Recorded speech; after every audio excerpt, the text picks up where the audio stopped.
हाँ तो बच्चों, हमारी आज की इस कहानी का उन्वान चालाक मछली है। बच्चों, एक दिन एक मछेरा दरिया में मछली का शिकार कर रहा था। उसने अपना जाल दरिया में फेंका और वहीं बैठकर मछली के फंसने का इंतज़ार करने लगा ताकि वो कुछ मछलियाँ पकड़कर मार्केट में फ़रोख्त करके कुछ पैसे कमा सके। कुछ देर बाद मछेरे को अपने जाल में कुछ हिलता हुआ महसूस हुआ।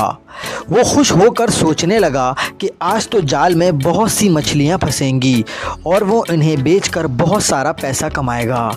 लेकिन जैसे ही उसने अपना जाल बाहर निकाला तो वो देखता है कि जाल में सिर्फ एक छोटी सी मछली आई है। उसने मछली को बाहर निकालना चाहा तो मछली ने मछेरे से इल्तिजा करना शुरू कर दी। ए मछेरे, मेहरबानी करो और मुझे छोड़ो।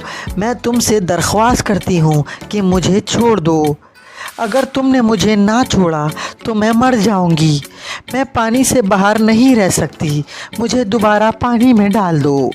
लेकिन मछेरे ने मछली की दरख्वास्त पर कान ना धरे और उसकी बात को कोई अहमियत न दी।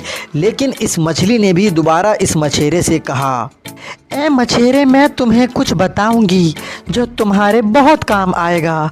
अगर तुम मुझे दोबारा पानी में छोड़ दो तो मैं सब दोस्तों को तुम्हारे बारे में बताऊंगी और अगली बार इन सब को अपने साथ लाऊंगी। और जब अगली बार तुम आओगे तो तुमको बहुत सारी मछलियां पकड़ने का मौका मिलेगा। दोस्तों, मछेरे ने सोचा कि वाह ज़बरदस्त, ये बहुत अच्छा सौदा है। अगर मैं इस छोटी सी मछली को छोड़ता हूँ तो कल ये मुझे बहुत सारी मछलियाँ पकड़वा सकती है। मछली की इस बात पर भरोसा करके मछेरे ने मछली को वापस पानी में छोड़ दिया और ये मछली बहुत खुश हुई और तैरती हुई वापस दरिया के अंदर चली गई और दोबारा वापस कभी ना आई।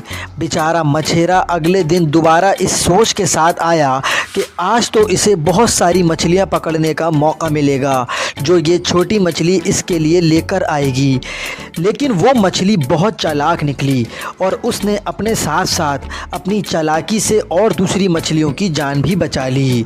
तो दोस्तों, हमने इस कहानी से सीखा कि मुश्किल हालात में अपनी जान बचाने के लिए हमें समझदारी और होशियारी से काम लेना चाहिए।